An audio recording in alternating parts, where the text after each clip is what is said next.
This is I only touch greatness remix. Scan the code and follow. And then the other thing with the this with Pac, man, like I've seen like a lot of things like you did, like you was basically on like on my favorite albums, All Eyes on Me twice, and on your album, which niggas done changed, and with Me Against the World. So how does it feel like having being on there like with Pac? Like I don't even think not too many people who was on Pac's album like that. Well, the thing is, like I tell people all the time, like me and Pac was homeboys. I met him when he came to Oakland, and I kind of like introduced him to a lot of shit, showed him the game. So you could imagine it's just like if you and one of your homeboys, say you was a rapper, or one of your homeboys was a rapper, y'all naturally probably gonna get together more than see Pac having me on his record. It wasn't like a feature.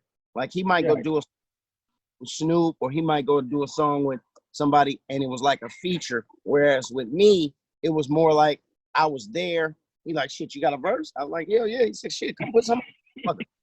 Right. So like for the All Eyes on Me, I think I was on 3 records. I think I was on that I'd Rather Be. Yeah, and Not Hard to Find. Yeah, Not Hard to Find. Yeah, and, but it's one more record on there that I'm on. I can't think of it right. Song number one. It's song number 1 on disc.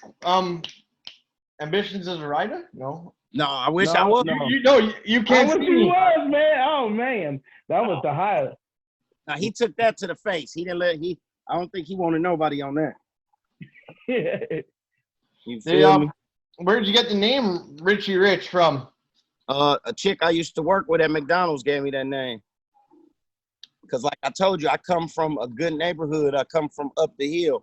So when I had the job, she was like, you don't even need to be working here. We know who you are. We know where you from. You Richie Rich. So she started calling me that shit, and that shit just kind of stuck, Just go mode. Yes, indeed. How long did you rap before you formed the group 415? I had been popping for a while. We did 415 in '89. I had been rapping probably 2 years before that, but I had never recorded shit. You know what I mean? I want one of them. Oh, need some heat. You feel me? Yeah, I had been rapping probably 2 years before that, but I never put no music out. I think Don't Do It is the first song I ever put out. That was on a Richie Rich album, but it was the same year under the same squad. Like I had hooked up with this cat named Jed, who was my executive producer at the time. And then 415 was like my sophomore release. You know what I mean? Was Don't Do It your first solo? Don't Do It was my first solo. Yep. How did that come? The song was basically I was just talking about a lot of the shit that I saw in my neighborhood, cats dealing dope and catching cases, and I was just trying to tell like the kids, like, you don't have to follow, this method of hustle. It's other ways to hustle. And so what I was trying to do was trying to explain to people that, trying to show kids like the other side of it, because I was really fucking with it at the time, and it was a lot of shit going on. And I know a lot of people look at all the glamorous shit, but they don't look at, the bad shit that could happen. Bad shit, yeah. Wow. Record, and I thought the record would be a positive look, and then I fuck around and caught a case. So people was like, damn, he telling us don't do it, but he did it, Yeah, and they went it behind your back and did the album anyways while you were incarcerated, right? Yes, indeed. Yes, indeed. So what I think happened with that, because like I said, I've hashed shit out with them since then. They thought that I was going to be locked up for quite some time, I think. So I think their mindset was, okay, well, we got to look out for ourselves, which I don't have a problem with.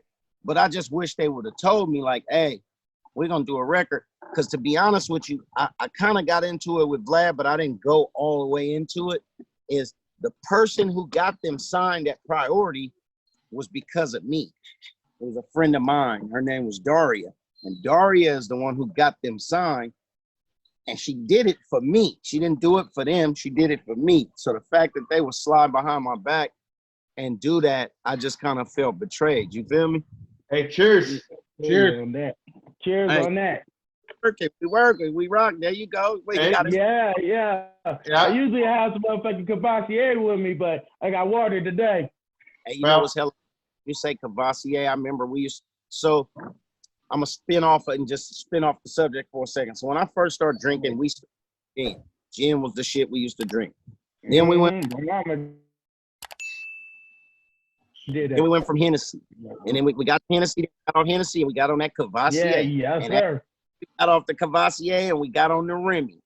We went from Remy to drinking XO. And then that's when I let the Browns go, and I jumped over into Tequilaville, and I ain't looked back since. Right. And speaking of stuff like that, man, what is your favorite liquor? You know what? I like tequila. If I'm drinking tequila, Patron? I used to drink Patron. I don't fuck with Patron no more. Yeah. That's perfect. I can't drink no more. If I tequila now, like I drink Don Julio is one of my favorites. And then I drink Casadores every now and then. Like I'll play with all the different tequilas, but I kind of stay away from that Patron. You know, Patron used to cost the most, so we thought it was the best. But then when I found out, real tequila drinkers will tell you that Patron is garbage. You know, they tell you that Patron, that shit trash. Like, and I'm like, what? It's Patron, you know? Harsh. Motherfucker be harsh, man. Yeah, but they'll let you know Patron is trash. You dig? Oh yeah, the fucking reason we bring it up is because his last name is actually Patron. I have to hook up bricks. Got some bricks over there. Yeah. If your last name Patron, you must got to hook up on the kilos. Hey, I wish. Hey, isn't that how you got the time? Yeah, buddy, I'm done with that. Yeah, of course. The only shit I'm fucking with now is the legal cannabis. I got my own strain of cannabis called Purple Cake Batter, and it's doing pretty good on the West Coast. Yeah, we're definitely enthusiasts on that kind of stuff. So, you feel free to talk about that kind of stuff. Yeah. What was that 415? Well, just one more question about them. What was it like when that album came out? And at the same time, there was Too Short, MC Hammer, E40, Mac Dre, all these guys from the Bay. And like, how was it hard to do it? No, because everybody was supporting. See, back then it used to be like a competition, and that's what made me love rap, is because everybody was dropping shit, and it was kind of like, you know, it's you get to compete against your homeboys. You know what I mean? Because I was friends with all those guys. Me and Too Short had a really close relationship. Mac Dre, I met him, and me and Dre was super cool.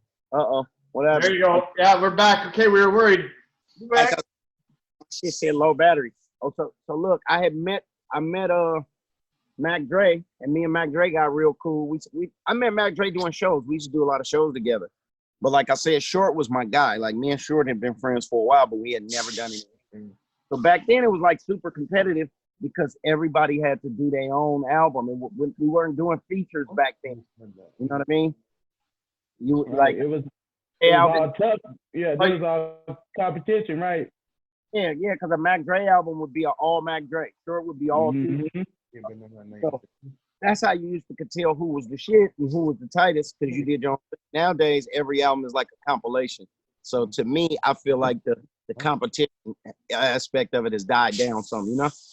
So and that's another thing I wanted to say too. That was another question. What do you think about these albums now? They have too many collaborations. Do you think they're getting the lack of it from that? To be honest with you, I don't like to feature people, period. If I had it my way, I would just feature me. But now the music has changed so much. I can't say the music, the game has changed so much to where fans, they look to see who's on the record. You know what I mean? When they go online and look, okay, who's on the record? Oh, let's listen to this one. Let's listen. Right. Because it used to be, once you see the album cover, that's when you know what was hot. Yeah, exactly. But now it's like you got to feature people, man. It's just, to me, it's shitty. I wish it would go. I think if it went back to every artist had to do his own shit with no features, the landscape would change drastically on who's the hot. You know what I mean? But now it's like the budget, who's got the label support, who can get Drake, who can get you know, now it's Mozzie now inside that baby. Yeah, so it's not like guys are doing their own albums now. Everything is like a collab setup.